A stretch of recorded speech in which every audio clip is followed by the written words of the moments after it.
ನನಗೇನಂದ್ರೆ ನನ್ನ ಮಕ್ಕಳು ದೊಡ್ಡವರಾದ್ಮೇಲೆ ಒಂದು ಹೈಸ್ಕೂಲ್ ಬಂದಾಗ ಅವ್ರು ಓಡ್ತಿದ್ರೆ ಅವ್ರ ಸಮ ನಾನು ಓಡಬೇಕು. ಅವ್ರಿಗಿಂತ ಫಾಸ್ಟಾಗಿ ಓಡಬೇಕು. ಅವರು 5 ಪುಲ್ ಅಪ್ ಮಾಡಿದ್ರೆ ನಾನು 10 ಪುಲ್ ಅಪ್ ಮಾಡಬೇಕು. ಅವ್ರು 10 ಪುಶ್ ಅಪ್ಸ್ ಮಾಡಿದ್ರೆ ನಾನು 20 ಪುಶ್ ಅಪ್ಸ್ ಮಾಡಬೇಕು. ಅದು ನನ್ನ ಮೇನ್. ನಾನು ಅವ್ರ ಅಪ್ಪನ ಥರ ಕಾಣಬಾರ್ದು. ಅವ್ರ ಅಣ್ಣನ ಥರ ಕಾಣ್ಬೇಕು ಅಟ್‌ಲೀಸ್ಟ್.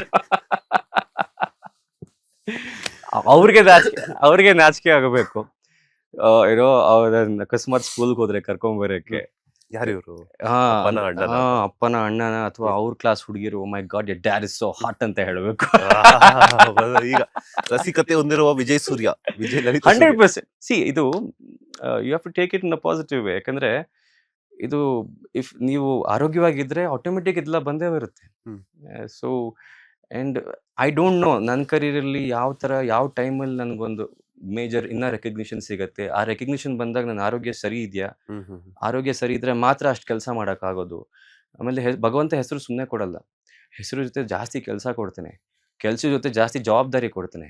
ಜವಾಬ್ದಾರಿ ಜೊತೆ ಜಾಸ್ತಿ ಟೆನ್ಷನ್ ಕೊಡ್ತಾನೆ. ಸುಮ್ಮನೆ ಒಂದೇ ಕೊಡಲ್ಲ, ಇದೆಲ್ಲ ಕೊಡ್ತಾನೆ. ಇದನ್ನೆಲ್ಲ ಹ್ಯಾಂಡಲ್ ಮಾಡಬೇಕು ಅಂದರೆ ಒಂದು ನಮ್ಮ ಬಾಡಿ ಸ್ಟ್ರಾಂಗ್ ಇರಬೇಕು, ಮೈಂಡ್ ಸ್ಟ್ರಾಂಗ್ ಇರಬೇಕು, ಆರೋಗ್ಯ ಚೆನ್ನಾಗಿರಬೇಕು, ನಾವು ಹೇಳ್ದಂಗೆ ಕೇಳೋ ಥರ ಇರಬೇಕು ನಮ್ಮ ದೇಹ. ಅದಕ್ಕಿಂತ ಹೆಚ್ಚಾಗಿ ನಮ್ಮ ಮನಸ್ಸು ತೆಳುವಾಗಿರಬೇಕು.